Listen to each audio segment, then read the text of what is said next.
J-Drone here. This is the E-High Mirage. We're going to go out and take this for a flight. It does have a toggle on the top. If you do not have fingernails, you can see you might have an issue like I'm having with it. But you'll get it on eventually. As you can see, the lights are lit. We're going to go ahead and get this binded. You're going to throttle up and down, and then up one more, and the propeller should spin. As you see there, you're binded. Let it sit for 2 to 3 seconds. Make sure that gyro is calibrated. We are going to be recording. This button, press down, and you'll see a light on the bottom change color, which we'll show you here. It's green. Press the button down, and there it's red. We're constantly recording. If you press that same button up, it'll take a still image. I find it very hard to take still images with these drones or quadcopters, just for the simple fact that you can't really see what it's seeing unless you had an FPV on it. Then you'd be able to take stills. But if you take constant video, it's very easily to pull stills off of the video. And you can see, I'm not taking it up too high. I have a 14-mile-an-hour wind, and we'll show you what the quadcopter saw off that takeoff. Video quality on this drone, I would say, is well above average. It's definitely not top of the line video quality, but definitely above average for your $50 to $60 drones. This is about $70 to $80 drone. I paid about $120 in a mall for it.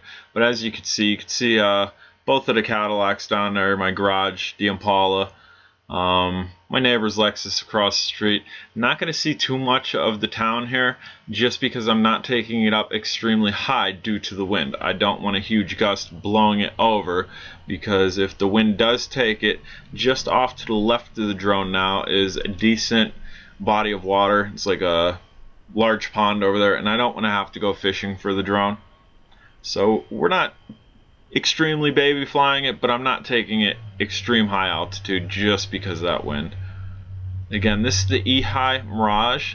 Has a very good camera on it. Very stable flight in this wind.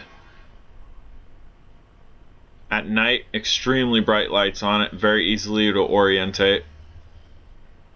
Flight times on this aren't awesome, and that's a catch. All I'm doing here is just turning off and on the camera, and the reason I'm doing that is just in case the battery did die. Some of these quadcopters don't allow you to turn the camera off once the battery's completely low, and then you lose your footage. So periodically I'm going to bring it down, turn it on, turn it off, and as you can see, it was green, went to red. We're recording again. Again, back to the battery life, the flight time with these. With the stock battery, you're seeing 5 to 6 minutes, which is kind of average. That's a little bit low for me. I like to fly 10, 15 minutes. That's fun time for me. I mean, even 8 minutes I consider a decent flight time. And with this, I don't have the stock battery in it. I do have a 500 mAh, which is considerably lower than the stock battery in it. And that's one of those modified ones where I shaved the sides to fit it, because it's not the exact fit. And we're down. We hit the side of the garage, try to lift off. Nope, got a little branch stuck in there, but it's not broke. I just smacked the side of my garage, and let's see here. We're recording.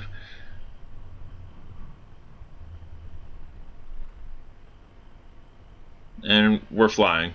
It's not broke. You definitely want a durable quadcopter, especially if you're beginning to fly these. I'm no pro, but I'd like to say I'm pretty well with it with flying these. And you saw I crashed in the side of my garage. Wind offers a challenge, especially if you're a beginner. And if you're not a beginner, look, you can see the Cadillac cover there. It's blowing around. This constant wind. But if you're not a beginner and you do want a challenge, and you know the quadcopter will fly in high winds, take it out. You're constantly compensating for the wind, and I find it fun. It's definitely a challenge. This is a very nice flyer. Yeah, the battery that's stock with this is just like the U807 and the Sky Vipers. And the last video of the U807, I told you I lost the battery for it. I just took one of my spares to the more common ones and shaved the sides, and it went right in it.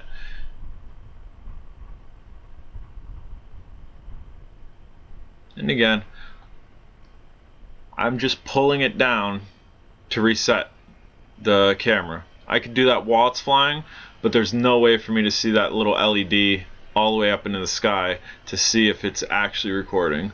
So I like to make sure of things. I'm keeping it close to me now here. The lights are flashing. The battery's going to die here soon.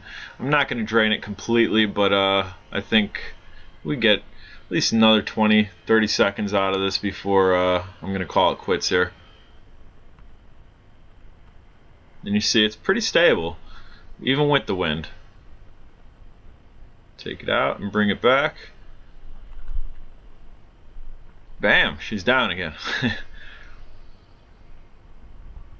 And nothing broke. Battery door compartment popped open, and here you can see that non-stock battery. I'm J-Drone. If you haven't subscribed, please do. S20C Mirage. Have a great day.